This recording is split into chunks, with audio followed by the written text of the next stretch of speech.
ನನಗೆ ಭಾಷಣ ಮಾಡಲಿಕ್ಕೆ ಬರೋದಿಲ್ಲ. ನಾನೆಂತ ಇದ್ದರೂ ಒಬ್ಬನೇ ಇದರಲ್ಲೇ ಕೂತಿರುವಾಗ ಹೋರಾಡ್ತೇನೆ ಅಷ್ಟೇ. ಮಣ್ಣಿನ ಜೈವಿಕತೆ ಮತ್ತು ನಿರ್ವಹಣೆ ವೆರಿ ವೆರಿ ಇಂಪಾರ್ಟೆಂಟ್ ಸಬ್ಜೆಕ್ಟ್ ನಮ್ಮ ಈಗಿನ ಕೃಷಿಯಲ್ಲಿ. ನಾವೆಲ್ಲ ಅಡಿಕೆ ಕೃಷಿಕರು, ಒಳ್ಳೆ ಮೆಣಸಿನ ಕೃಷಿಕರು, ಕಾಫಿ ಕೃಷಿಕರು. ಅತಿ ಉತ್ತಮ ಬೆಳೆ ತೆಗೆಯುವ ಭರದಲ್ಲಿ ಸಿಕ್ಕ ಒಬ್ಬೊಬ್ಬ ಗೊಬ್ಬರಗಳನ್ನು, ರಾಸಾಯನಿಕಗಳನ್ನು, ಕೀಟನಾಶಕಗಳನ್ನು, ಶಿಲೀಂಧ್ರನಾಶಕಗಳನ್ನು, ಕಳೆನಾಶಕಗಳನ್ನು ಎರ್ರಾಪಿರಿಯಾಗಿ ಬಳಸ್ತಾ ಇದ್ದೇವೆ. ಅಂದರೆ ನಮಗೆ ರಿಸಲ್ಟ್ ಕಾಣ್ತದೆ ಅದರಲ್ಲಿ. ಆದರೆ ಇಲ್ಲಿ ದಿನದಿಂದ ದಿನಕ್ಕೆ ಕ್ರಮವಾಗಿ ಈ ಮಣ್ಣಿನ ಗುಣಮಟ್ಟ ಗ್ರ್ಯಾಜುಯಲಿ ಕಡಿಮೆ ಆಗುತ್ತಾ ಹೋಗುತ್ತೆ, ಅದರ ಜೈವಿಕತೆ ಕಡಿಮೆ ಆಗುತ್ತಾ ಹೋಗುತ್ತೆ. ಮುಂದೊಂದು ದಿನ after 15 or 20 or 25 days or 25 years ನಮಗೆ ಇದರ ಫಲ ಖಂಡಿತ ಕಾಣಸಿಗುತ್ತೆ. ಯಾರಿಗದು ಗಮನಕ್ಕೆ ಬರಲ್ಲ, ಹೆಚ್ಚಿನವರಿಗೆ ಬರಲ್ಲ. ಮಣ್ಣಿನ ಜೈವಿಕತೆಯಲ್ಲಿ ಸೂಕ್ಷ್ಮಾಣ ಜೀವಿಗಳ ಪಾತ್ರ ಅತಿ ಮುಖ್ಯ. ಅದರ ಜೊತೆಗೆ ಮಣ್ಣಿನ ರಸಸಾರ pH ಲೆವೆಲ್, ಮತ್ತೊಂದು important point soil organic carbon, ಸಾವಯವ ಇಂಗಾಲ. ಅದನ್ನು ಗೊಳಿಸು ನಮಗೆ ಮಣ್ಣಿಗೆ ಕೊಡುವಂತಹ ಆರ್ಗ್ಯಾನಿಕ್ ಮ್ಯಾಟರ್, ಸಾವಯವ ವಸ್ತುಗಳು. ಮತ್ತು ನಾವು ನೀರು ಉಳಿಸುವ ಕ್ರಮ, ಬೋರಲ್ಲಿ ನೀರು ಸಿಕ್ಕಿತ್ತಂತ ನನ್ನನ್ನು ಕೂಡ 4-5 ವರ್ಷದಿಂದ ಗಂಟೆಗಟ್ಟಲೆ ಸ್ಪ್ರಿಂಕ್ಲರ್ ಹಾಕ್ತಾರೆ. ಮೊದಲು 1 ಗಂಟೆ ಹಾಕ್ತಿದ್ದೆ, ಬೋರಲ್ಲಿ ಧಾರಾಳ ಸಿಕ್ತು, ಹೋಯ್ತು ಸ್ಪ್ರಿಂಕ್ಲರ್, ಕರೆಂಟ್ ಹೋಗುವಾಗ ಹೋಗ್ತದೆ ಅಂತೇಳಿ. ಜೊತೆಗೆ ಮಣ್ಣಿನ ಸಾರಾಂಶ ಎಲ್ಲ ಕಡಿಮೆ. ಆಮೇಲೆ ಮಣ್ಣಿನಲ್ಲಿರುವಂತಹ ಇತರ ಜೀವಿಗಳು, ನಮ್ಮ ಕಳೆಗಳು ನಮಗೆ ದೇವರು ಕೊಟ್ಟ ವರ. ಅದು ಹಾಗೆ ನಾನು ಹೇಳೋದು, ಕಳೆಗಳಿದ್ರೇ, ಹಸಿರಿದ್ರೇ ಅದಕ್ಕೊಂದು ಕಲೆ ನಮ್ಮ ತೋಟಕ್ಕೆ. ನಾವು ಕಳೆಗಳಲ್ಲಿ ಕೆಲಸ ಮಾಡಲಿಕ್ಕೆ ಆಗೋದಿಲ್ಲ, ಅದು ಉಪದ್ರ ಬರ್ತದೆ, ಇದಕ್ಕೂ ಬರ್ತದೆ ಅಂತ ಹೇಳಿ ಕಪ್ಪು ಜಮಖಾನಗಳನ್ನು ತಂದು ಹಾಸ್ತೇವೆ. ಎಲ್ಲ ಕೆಮಿಕಲ್ ಇರ್ತದೆ. ನಾನು ಕೆಮಿಕಲ್ ಇರೋದಲ್ಲ, ನಾನು ಸಾವಯವ, ಕಂಪ್ಲೀಟ್ ಸಾವಯವ ಕೃಷಿಕ ಅಲ್ಲನೇ ಅಲ್ಲ. ನಾನು ರಾಸಾಯನಿಕ ಸಾವಯವ ಕೃಷಿಕ, ಒಂದು ಸಣ್ಣ ಮಟ್ಟಿನ ಕೃಷಿಕ. ಸೊ ಇದರ ಎಫೆಕ್ಟ್ ನಮಗೆ ಗ್ರ್ಯಾಜುವಲ್ ಆಗಿ ಗೊತ್ತಾಗೋದು, ಆಲ್ ಆಫ್ ಎ ಸಡನ್ ಗೊತ್ತಾಗಲ್ಲ. ಕ್ಯಾನಲ್ಲಿ ಹಿಡ್ಕೊಂಡು ಬರ್ತಾರೆ 5 ಲೀಟರ್ 10 ಲೀಟರ್, ಇದನ್ನು ನೀವು ಸುರೀರಿ, ಬೇರೆ ಏನು ಬೇಡ, ನಿಮ್ಮ ಕ್ರಾಪ್ ಬಹಳ ಒಳ್ಳೆಯದೆಲ್ಲ ಆಗ್ತದೆ ಅಂತೇಳಿ ಬರ್ತದೆ. ಬೇರೆ ಯಾವುದು ಹಾಕೋದು ಬೇಡ. 1 ವರ್ಷ 2 ವರ್ಷ 3 ವರ್ಷ 4 ವರ್ಷ ಬರ್ತದೆ. ಮಣ್ಣಲ್ಲಿ ಇರುವಂಥ ಈ ಆರ್ಗ್ಯಾನಿಕ್ ಮ್ಯಾಟ್ರ್ ಎಷ್ಟು ಸಮಯ ಇರ್ತದೆ ಅಂತೇಳಿ ಅಷ್ಟು ತನಕ ಬರ್ತದೆ. ನಮ್ಮ ಮಣ್ಣಲ್ಲಿ ಸಾವಯವ ಇಂಗಾಲ ಅಂದರೆ SOC, ಸಾಯಿಲ್ ಆರ್ಗ್ಯಾನಿಕ್ ಕಾರ್ಬನ್, ಇದೊಂದು ಐಡಿಯಲ್ ಲೆವೆಲ್ 1.5% ಇರಬೇಕಂತೆ. 1.5% ಇದ್ದಿದ್ರೆ ಭಾರಿ ಒಳ್ಳೆಯದಾಗಿ. ನಾವು ಈಗಿನ ರೀಸೆಂಟ್ ಕೃಷಿಯಲ್ಲಿ ಇದನ್ನು ಮಾಡ್ತಾ ಇರುವಾಗ ಅದು ಗ್ರ್ಯಾಜುಯಲಿ ಕಡಿಮೆ ಆಗ್ತಾ ಹೋಗ್ತದೆ. ನಮಗೆ ಬೆಳೆದ ಅಡಿಕೆ, ಒಳ್ಳೆ ಮೆಣಸು, ಅದರಲ್ಲಿರೋದೆಲ್ಲ organic matter, potash content, calcium content, nitrogen, carbon ಎಲ್ಲ ಹೋಗುತ್ತೆ. ಅದೆಲ್ಲ ಹೋಯ್ತು ಗುಜರಾತಿಗೆ, ಮಧ್ಯಪ್ರದೇಶಕ್ಕೆಲ್ಲ ನಮ್ಮ ತೋಟದಿಂದ ಹೋಯ್ತು. ಬೆಳೆ ಬಂದಾಗ ನಮ್ಮ ತೋಟದಲ್ಲಿ ಬರುವ ಸೋಗೆ, ಕಂಗು, ಮಡಲು, ಅದನ್ನೆಲ್ಲ ನಾವು ಸೂಟ್ ಮಾಡಿ ಭಸ್ಮ ಮಾಡಿದ್ವಿ. ಕಳೆಗಳನ್ನು ವೀಡಿಸೈಡ್ ಹಾಕಿ ಕೊಂದೆವು. ಮತ್ತು ಹೇಗೆ ರೀಸೈಕಲ್ ಆಗೋದು ಮಣ್ಣಿಗೆ? ಸಾವಯವ ವಸ್ತುಗಳು ಮಣ್ಣಿನಲ್ಲಿ ಇದ್ದರೆ ಮಾತ್ರ ಮಣ್ಣು ಜೀವಂತ ಇರುತ್ತೆ. ಅದರ್ವೈಸ್ ಅದು ದಿವಸಕ್ಕೆ ಬರ್ಡನ್ ಆಗ್ತಾ ಹೋಗೋದು. ಅದು ಎಲ್ಲರೂ ಗಮನ ಇಟ್ಟುಕೊಳ್ಬೇಕು. ಮಣ್ಣಿನ ಒಂದು ಸ್ಟ್ರಕ್ಚರ್ ಮತ್ತು ಅದರ aeration, that's also very very important. ಮಣ್ಣು ಸರಿಯಾಗಿ ನೀರನ್ನು ಹಿಡಿದುಕೊಳ್ಬೇಕು, ಪ್ಲಸ್ ನೀರಿನ ಡ್ರೈನೇಜ್ ಸಿಸ್ಟಮ್ ಒಳ್ಳೆಯದಾಗಿರಬೇಕು. ಆಗಲೇ ಹೇಳಿದಂತೆ pH level is very very important. ನಮ್ಮ ಕಂಗಿಗೆ, ಕಾಳುಮೆಣಸಿಗೆ ನಾನು ಇಲ್ಲಿ ಹೇಳ್ತಾ ಇರೋದು ಒಂದು 5.5 to 6.25 is very very ideal ಅಂತ ಹೇಳ್ತಾರೆ. ಮಣ್ಣಿನ ಪಿ ಎಚ್ ಸರಿ ಇದ್ದಾಗ ಮಾತ್ರ ನಾವು ಕೊಟ್ಟ ಯಾವುದೇ ಗೊಬ್ಬರ, ರಸಗೊಬ್ಬರ ಆಗಲಿ ಸಾವಯವ ಗೊಬ್ಬರ ಆಗಲಿ, ಅದು ಸಸ್ಯಗಳಿಗೆ ಹೀರಿಕೊಳ್ಳಲು ಸರಿಯಾಗಿರುತ್ತೆ. ಅದರ್ವೈಸ್ ನಾವು ಹಾಕಿದಷ್ಟು ಅದರ ಪೂರ್ಣ ಪರಿಣಾಮ ಬರಲ್ಲ. ನಾವು 10, 26 ಹಾಕ್ತೇವೆ ಅಥವಾ ಮತ್ತೊಂದು ಹಾಕ್ತೇವೆ. ನಮ್ಮ ಹೆಚ್ಚಿನಾಗಿ ಈ ದಕ್ಷಿಣ ಕನ್ನಡ ಜಿಲ್ಲೆಯಲ್ಲಿ ಮಣ್ಣಲ್ಲಿ ರಂಜಕದ ಅಂಶ ಸಿಕ್ಕಾಪಟ್ಟೆ ಇದೆ. ನಾವು 10, 26 ತಂದು ಹಾಕೋದು ಸುರಿಯೋದು, ಅಥವಾ ರಾಕ್ ಫಾಸ್ಫೇಟ್ ತಂದು 2-3 ಬಾರ್ಸೆ ಹಾಕೋದು. ಅದೆಲ್ಲ ಮಣ್ಣಲ್ಲಿ ಫಿಕ್ಸ್ ಆಗುತ್ತೆ. ಎಷ್ಟು ಇದು ತಗೊಂಡು ಬಾಕಿ ಮಣ್ಣು ಫಿಕ್ಸ್ ಆಗುತ್ತೆ. ಈ ಹುಳಿ ಮಣ್ಣು ನಮ್ದಂದ್ರೆ ಹುಳಿ ಮಣ್ಣು. ಈ ಗ್ರಾಜುವಲ್ ಈಗ ಅವತ್ತು ನಮ್ಮ ಆತ್ಮೀಯರಾದಂಥ PN ಭಟ್ರು ಸಾಧಾರಣ ಕಾಸರಗೋಡು ಆ್ಯಂಡ್ ದಕ್ಷಿಣ ಕನ್ನಡ ಜಿಲ್ಲೆಯಲ್ಲಿ ಸಾವಿರಾರು ಸ್ಯಾಂಪಲ್ಗಳನ್ನು ಫ್ರೀಯಾಗಿ ಅವರೇ ಬಂದು ಕಲೆಕ್ಟ್ ಮಾಡಿ ಅಥವಾ ನಮ್ಮ ಹತ್ರ ಕಲೆಕ್ಟ್ ಮಾಡಿ ತರಿಸಿಕೊಂಡು ಟೆಸ್ಟ್ ಮಾಡುವಾಗ ಸಾಧಾರಣ 90% ಅವರ soil is rich in phosphorus but immobile fix ಆಗಿಬಿಟ್ಟಿದೆ. ಅಂದರೆ ನಾವು ಸುಣ್ಣ ಹಾಕೋದನ್ನು ಕಡಿಮೆ ಮಾಡಿದ್ವಿ. ಎಲ್ಲ ಹೀಗೆ ಹಾಕ್ತಾ ಇರೋದು. pH ಲೆವೆಲ್ ಇಂಬ್ಯಾಲೆನ್ಸ್ ಆಯಿತು, ರಸಸಾರ ಕಡಿಮೆ ಆಯಿತು, ಆಸಿಡಿಕ್ ಸಾಲಿಗೆ ಹೋಯಿತು.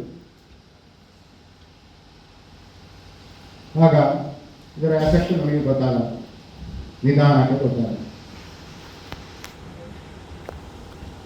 ನಮ್ಮ ಮಣ್ಣಿನ SOC ಸಾಯಿಲ್ ಆರ್ಗ್ಯಾನಿಕ್ ಕಾರ್ಬನ್ ಇದನ್ನು 0.1% ನಾವು 1 ವರ್ಷದಲ್ಲಿ ಏರಿಸಬೇಕಾದ್ರೆ ನಾವು ಎಷ್ಟು ಆರ್ಗ್ಯಾನಿಕ್ ಮ್ಯಾಟರ್ ಹಾಕಬೇಕು ಅಂತ ಗೊತ್ತುಂಟ ನಿಮಗೆ?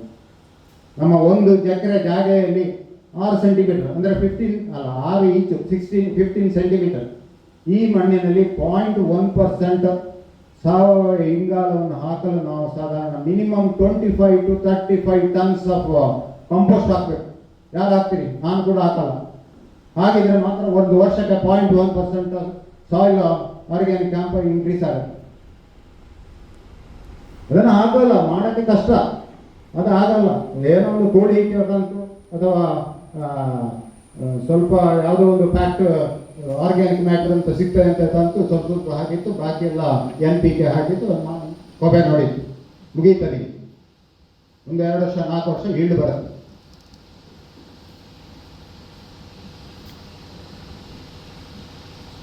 ಸೊ ನಮ್ಮ ಮಣ್ಣು ಹಾಳಾಗಿದೆ. ಈ ಮಣ್ಣನ್ನು ಸರಿ ಮಾಡೋದು ಹೇಗೆ? ನಮ್ಮಲ್ಲಿ ಬೆಳೆದ ಪ್ರತಿಯೊಂದು ಸಾವಯವ ವೇಸ್ಟ್, ಒಣ ಇರ್ಬೋದು ಹಸಿ ಇರ್ಬೋದು, ಅದು ನಮ್ಮ ತೋಟದಲ್ಲೇ ಇರಬೇಕು. ನಮಗೆ ಹಾಳೆಗೆ 2 ರೂಪಾಯಿ ಸಿಗ್ತದೆ ಅಂತ ಕಳೆದು ನಾವು ಹಾಳೆ ತಟ್ಟೆ ಮಾಡುವಾಗ ಕೊಡ್ತೇವೆ. ಹಾಳೆಯಲ್ಲಿ ಮ್ಯಾಕ್ಸಿಮಮ್ ಇರೋದು ಕ್ಯಾಲ್ಸಿಯಂ, ಪೊಟ್ಯಾಷಿಯಮ್, ಮೆಗ್ನೀಷಿಯಮ್, ಬೋರಾನ್ ಎಲ್ಲ ನಮ್ಮ ತೋಟದಿಂದ ಹೋಯ್ತು. ಅದೇ ಹಾಳೆ ಸೋಗೆ ನಮ್ಮ ತೋಟದಲ್ಲಿದ್ದರೆ ಅದು ನಮ್ಮ ಮಣ್ಣಿನಲ್ಲಿರುವ ಸೂಕ್ಷ್ಮಾಣು ಜೀವಿಗಳೇ ಆಹಾರ ಆಗಿ ಸಿಗುತ್ತೆ. ನೋಡಿ, ಇಲ್ಲಿ ಹಲಸಿನ ಮರ ನೋಡಿದ್ದೀರಿ, ಇಲ್ಲಿ ಎಲ್ಲ ವೇಸ್ಟ್ ಆಗಿ ಹೋಗ್ತಾ ಇದೆ. ಅಲ್ಲೊಂದು ಮರದಲ್ಲಿ 200ರ ಮೇಲೆ ಉಂಟು ಹಲಸಿನಕಾಯಿ. ಆ ಒಂದು ಮರದಿಂದ ನೀವು ಮಿನಿಮಮ್ ನಾನಾದರೆ 5 ಟನ್ ಕಂಪೋಸ್ಟ್ ತೆಗಿತೀವಿ. ಏನಿಲ್ಲ, ಅದರ ಒಂದು ಬದಿಗೆ ಸೋಗೆ ಕೊಚ್ಚಿ ಹಾಕಿತ್ತು, ಅದರಲ್ಲಿದ್ದ ಹಲಸಿನ ಅದಕ್ಕೆ ಬೀಳ್ತದೆ. ಸ್ವಲ್ಪ ಟ್ರೈಕೋಡರ್ಮ ಹಾಕಿತ್ತು. ಆಫ್ಟರ್ 2-3 ಮಂತ್ಸ್ ನಮಗೆ 1 ಎಕರೆಗೆ ಬೇಕಷ್ಟು ಅದರಲ್ಲಿ ಸಿಗ್ತದೆ. ನೋಡಿ, ಪ್ರತಿಯೊಂದು ಮನೆಯಲ್ಲಿ ಇದೆ. ಅದಕ್ಕೆ ನಾವು ಮಾರಿದರೆ ಅದರ ಅಸಲಾಗಲ್ಲ, ಅದರಷ್ಟು ಉತ್ತಮ. ಅದರಲ್ಲಿ ಹಲಸಿನಕಾಯಲ್ಲಿ, ಹಲಸಿನ ಸೊಳ್ಳೆಯಲ್ಲಿ ಸ್ಟಾರ್ಚ್ ಇರ್ತದೆ, ಬೇಳೆಯಲ್ಲಿ ಪ್ರೋಟೀನ್ ಇರ್ತದೆ, ಕ್ಯಾಲ್ಸಿಯಂ ಇರ್ತದೆ, ಮೆಗ್ನೀಷಿಯಂ ಇರ್ತದೆ, ಎಲ್ಲ ಬೇಕಾದ ಎಲ್ಲ ಐಟಮ್ಸ್ ಇರ್ತದೆ. ಸಾವಯವ ವಸ್ತುಗಳನ್ನು ಯೂಸ್ ಮಾಡೋದು ನಾವು ಪೇಟೆಯಿಂದ ತಂದು ಇಲ್ಲಿ ಹಾಕ್ತೇವೆ. ಅದರಲ್ಲಿ ಎಷ್ಟು ವಿಷಯ ಇರ್ತದೆ ಏನು ಬರ್ತದೆ, ಇದರಲ್ಲಿ 1 ಪೈಸೆ ವಿಷಯ ಇಲ್ಲ. ನಮ್ಮ ತೋಟದಲ್ಲಿ ಪ್ರತಿಯೊಂದು ವಸ್ತು ಕೂಡ ನಮಗೆ ರೀಸೈಕಲ್ ಆಗಬೇಕು. ಹಾಗೆ ನಾವು ಕೃಷಿ ಮಾಡಬೇಕು. ಮತ್ತೆ ನಾವು ಮಣ್ಣಿಗೆ ಏನೇ ಹಾಕಿದ್ರು ಮಣ್ಣಿನಲ್ಲಿ ಇರುವ ರಾಯಭಾರಿಗಳು ಇರಬೇಕು. ರಾಯಭಾರಿಗಳು ಯಾವುದು? ಸೂಕ್ಷ್ಮಾಣು ಜೀವಿಗಳು, ಫಂಗಸ್, ಬ್ಯಾಕ್ಟೀರಿಯಾ, ಆಕ್ಟಿನೋಮೈಸಿಟಿ, ಇದು 3 ಫಸ್ಟ್ ಸೂಕ್ಷ್ಮಾಣು ಜೀವಿಗಳು. ಮತ್ತೆ ಬರುವುದು ಎರೆಹುಳುಗಳು, ಮತ್ತೆ ಬಾಕಿ ಚೊರಟೆಗಳು. ಆ ಎರೆಹುಳುಗಳು ಬಾಕಿ ಅಥವಾ ನಮ್ಮಲ್ಲಿ ದನದ ಹೊಟ್ಟೆಯಲ್ಲಿ ಎಲ್ಲರೂ ಇರುವುದು ಸೂಕ್ಷ್ಮಾಣು ಜೀವಿಗಳೇ. ಸೂಕ್ಷ್ಮಾಣು ಜೀವಿಗಳಿಂದ ಇದ್ರೆ ನಮ್ಮ ರಸ ನಡೆಯಲ್ಲ, ಅದು ಯಾರಿಗೂ ಗೊತ್ತಿಲ್ಲ. ಹಾಗಿರುವಾಗ ನಾವು ಆದಷ್ಟು ನಮ್ಮ ಮಣ್ಣಿನ ನೈತಿಕತೆ, ಜೈವಿಕತೆಯನ್ನು ಉಳಿಸಿಕೊಳ್ಳಲು ನಾವು ಮಾಡಬೇಕಾದ ಸಾಕಷ್ಟು ಇವೆ. ಕಂಪೋಸ್ಟನ್ನು ಮಾಡೋಣ. ನಮ್ಮ ಮಣ್ಣಿನಲ್ಲಿ ಸೂಕ್ಷ್ಮಾಣು ಜೀವಿಗಳು ಹಲವು ಥರದ್ದಿರಬೇಕು. ಒಂದು 4-5 ಥರದ್ದು ಅಥವಾ ಕೆಲವೇ ಥರದ್ದಿದ್ದರೆ ಸಾಕಾಗಲ್ಲ. ಸೂಕ್ಷ್ಮಾಣು ಜೀವಿಗಳಲ್ಲಿ ಲಕ್ಷಾಂತರ ಪ್ರಭೇದಗಳಿವೆ. ತೋಟ ನಮ್ಮ ಒಂದು ಇಷ್ಟು ಹಿಡಿ ಮಣ್ಣಲ್ಲಿ ನಮ್ಮ ಜಗತ್ತಿನಲ್ಲಿರುವ ಜನಸಂಖ್ಯೆಗಿಂತ 10 ಪಾಲು ಜಾಸ್ತಿ ಇದೆ ಸೂಕ್ಷ್ಮಾಣು ಜೀವಿಗಳು. ಅದರಲ್ಲಿ ಬೇರೆ ಬೇರೆ ಬೇರೆ ಬೇರೆ ತರದ್ದಿವೆ. ಹೇಗೆ ನಮ್ಮ ತೋಟದಲ್ಲಿ ಕಳೆಗಳ ವೈವಿಧ್ಯತೆ ಇರ್ತದೋ ಅದೇ ರೀತಿ ಮಣ್ಣಿನಲ್ಲಿ ಸೂಕ್ಷ್ಮಾಣು ಜೀವಿಗಳ ವೈವಿಧ್ಯತೆ ಇರಬೇಕು. ಯಾವಾಗ ನಮ್ಮ ಮಣ್ಣು ರೈತ ಸ್ನೇಹಿ ಸೂಕ್ಷ್ಮಾಣು ಜೀವಿಗಳಿಂದ ಪಾಪ್ಯುಲೇಷನ್ನ ಪರ್ಸೆಂಟೇಜ್ ಜಾಸ್ತಿ ಇರ್ತದೋ ಆಟೋಮೆಟಿಕಲಿ ನಮಗೆ ರೋಗಾಣುಯುಕ್ತ ಸೂಕ್ಷ್ಮಾಣು ಜೀವಿಗಳಂತ ಫೈಟಾಪ್ತರಾ, ಕೊಲೆಟೋಟ್ರೈಕಮ್ ಮತ್ತೊಂದು ಮೊದಲೊಂದು ಅದು ಏಳಿಗೆಗೆ ಆಸ್ಪದೇ ಇರೋದಿಲ್ಲ. ಜೊತೆಗೆ ಇಂತಹ ಸೂಕ್ಷ್ಮಾಣು ಜೀವಿಗಳು ಬೇರಿನ ರೈಜೋಸ್ಪಿಯರ್ ಅಂದರೆ ಬೇರಿನ ವ್ಯೂಹ, ಬೇರಿನ ರೈಜೋಸ್ಪಿಯರ್ ಅಲ್ಲಿ ಇಟ್ಟುಕೊಂಡು ಅವು ಕಾರ್ಯಗತ ವಹಿಸುವಾಗ ಅವರ ಸುರಿಸುವ ಕೆಲವಾರು ಆರ್ಗ್ಯಾನಿಕ್ ಸೊಲ್ಯೂಷನ್ ಇಂದ PGR ಪ್ಲಾಂಟ್ ಗ್ರೋತ್ ರೆಗ್ಯುಲೇಟರ್ಸ್ ಉತ್ಪತ್ತಿ ಆಗುತ್ತೆ. ಅದರಿಂದಾಗಿ ಸಸಿಗಳ ಬೆಳವಣಿಗೆ ಹಂತ ಹಂತದಲ್ಲಿ ಅತಿ ಉತ್ತಮವಾಗಿದೆ.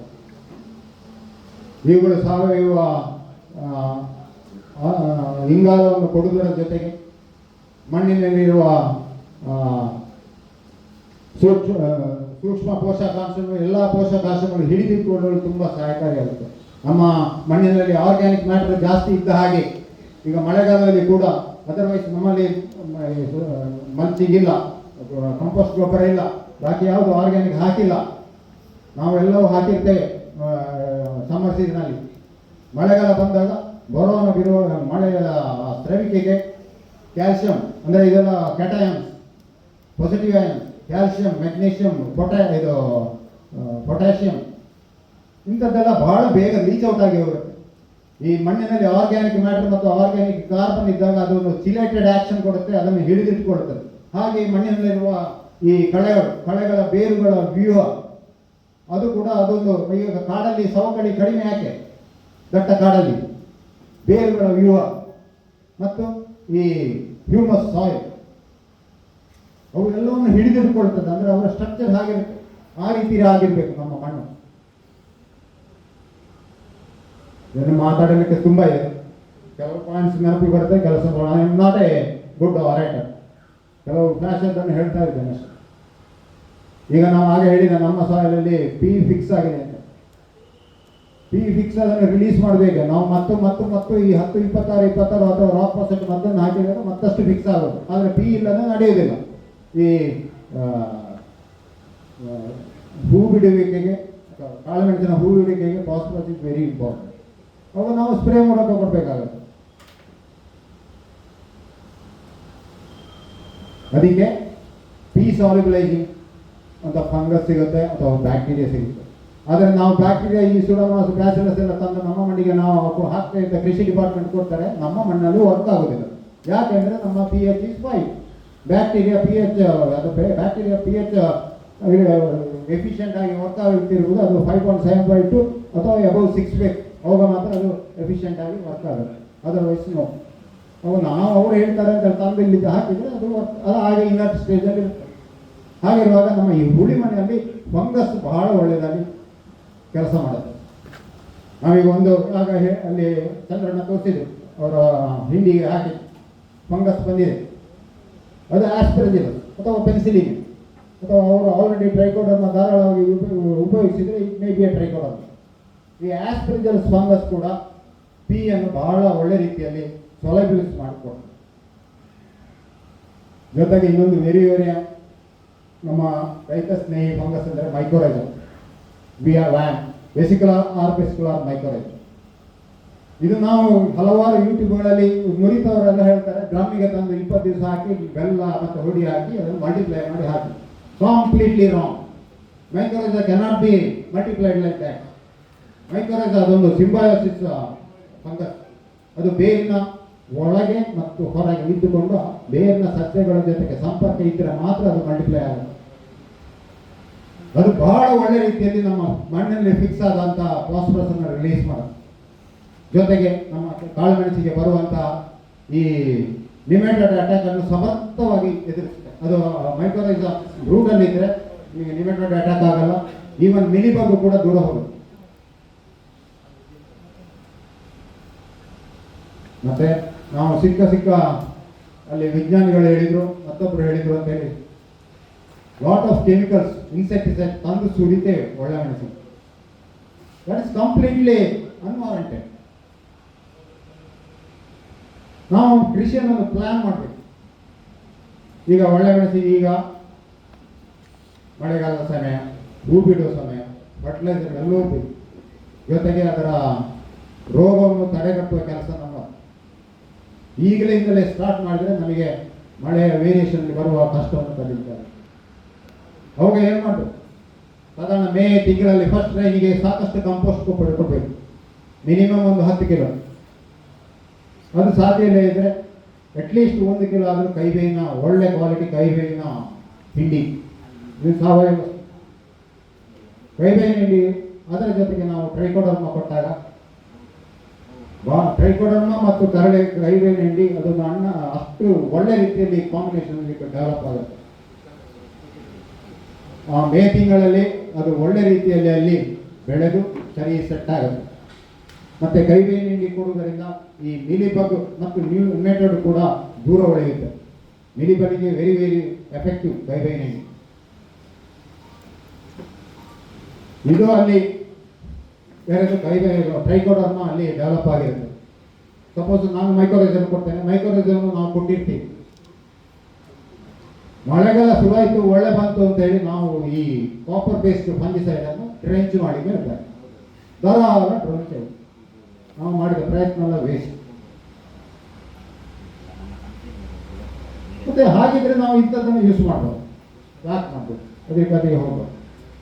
ಅದರ ಬದಲು ನಾನು ನುರಿತವಲ್ಲ, ವಿಜ್ಞಾನಿ ಅಲ್ಲ. ನಾನು ಹೇಳಿದ್ದನ್ನು ನೀವು ಬೇರೆ ಸೆಕೆಂಡ್ ಒಪಿನಿಯನ್ ತಗೊಂಡು ಕನ್ಫರ್ಮ್ ಮಾಡಿಯೇ ನೀವು ಯೂಸ್ ಮಾಡಿ.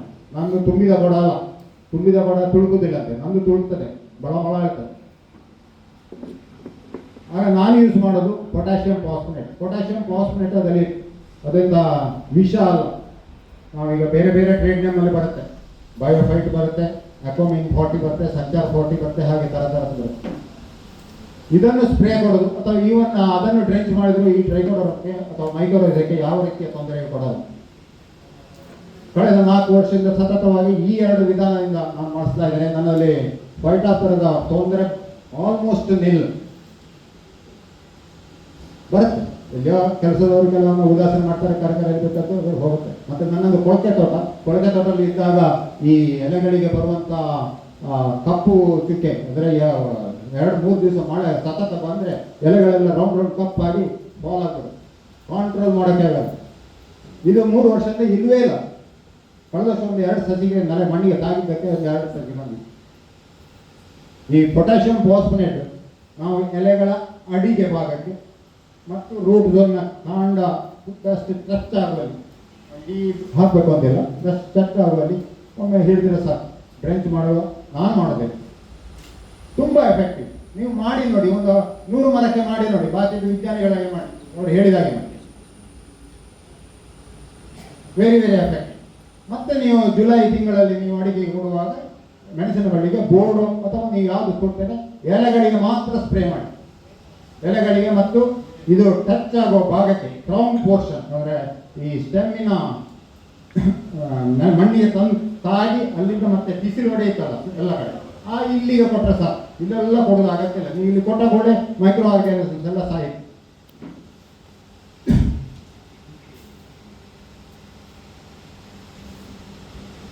ಬೋರ್ಡ್ ಮಿಶ್ರ ಅಥವಾ ಯಾವುದೇ ನೀರನ್ನು ಮತ್ತೆ ಜುಲೈಯಲ್ಲಿ ನೀವು ಎಲೆಗಳಿಗೆ ಧಾರಾಳ ಸ್ಪ್ರೇ ಕೊಡಿ, ಅದು ಒಳ್ಳೆಯದು ಮಾಡಬೇಕು.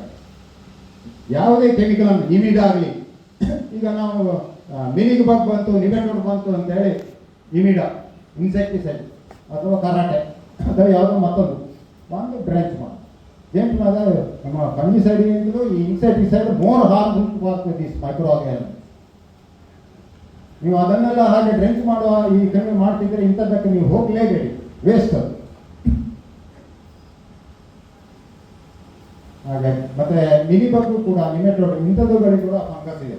ಮಿಲಿಬಗ್ಗಿಗೆ ವರ್ಟಿಸಿಲಿಯಂ ಲಕಾನಿ ಅಂತ ಫಂಗಸ್ ಇದೆ, ಅಥವಾ ಫೆಸಿಲೋಕೈಸಿಸ್ ಅಂತ ಅನದರ್ ಫಂಗಸ್ ಇದೆ, ವೆರಿ ಎಫೆಕ್ಟಿವ್ ಅಗೇನ್ಸ್ಟ್ ನಿಮೆಟೋಡ್. ಬೆವೇರಿಯಾ ಬೇಸಿಯಾನ ಅದು ಕೂಡ ವೆರಿ ಎಫೆಕ್ಟಿವ್. ಇಂಥದ್ದುಗಳನ್ನು ಸ್ವಲ್ಪ ಟ್ರೈ ಮಾಡಿ. ಕೊಡರ್ಮ ಸಾಧಾರಣ ಎಲ್ಲ ಕಡೆಯೂ ಸಿಗುತ್ತೆ. ಅದೊಂದು ನಾವು ವರ್ಷ ಒಂದು ವರ್ಷಕ್ಕೆ ಅಟ್ಲೀಸ್ಟ್ ಮೇ ಸೆಕೆಂಡ್ ವೀಕಲ್ಲಿ ಮತ್ತು ಸೆಪ್ಟೆಂಬರ್ ಅಕ್ಟೋಬರ್ ತಿಂಗಳಲ್ಲಿ ಹಾಕಿ ಒಂದು 2-3 ವರ್ಷ ಕಂಟಿನ್ಯೂಸ್ ಹಾಕಿ ಸಾಕಷ್ಟು ಆರ್ಗ್ಯಾನಿಕ್ ಮ್ಯಾಟರ್ ಬುಡದಲ್ಲಿ ಇರಬೇಕು, ಕಸೆ ಇರಬೇಕು. ಮತ್ತು ಅದು ಬಿಟ್ಟು ಅದು ಒಮ್ಮೆ ಆರ್ಗ್ಯಾನಿಕ್ ಮ್ಯಾಟರ್ ಇದ್ದಿದ್ದ ಕೂಡ ಮತ್ತು ಆಟೋಮೆಟಿಕಲಿ ನಮ್ಮ ಸಾಯಿಲಲ್ಲಿ ಇರುತ್ತೆ, ಮತ್ತು ನಾವು ನಿರಂತರ ಹಾಕಬೇಕು ಅಂತಿಲ್ಲ. ಹಾಗೆ ಬೇಕಿದ್ರೆ ಅನದರ್ 3 years ಬ್ರೇಕ್ ಸ್ಟಾಪ್ ಕೊಟ್ಟು ಮತ್ತೆ ಪುನಃ ಸ್ಟಾರ್ಟ್ ಮಾಡಿ.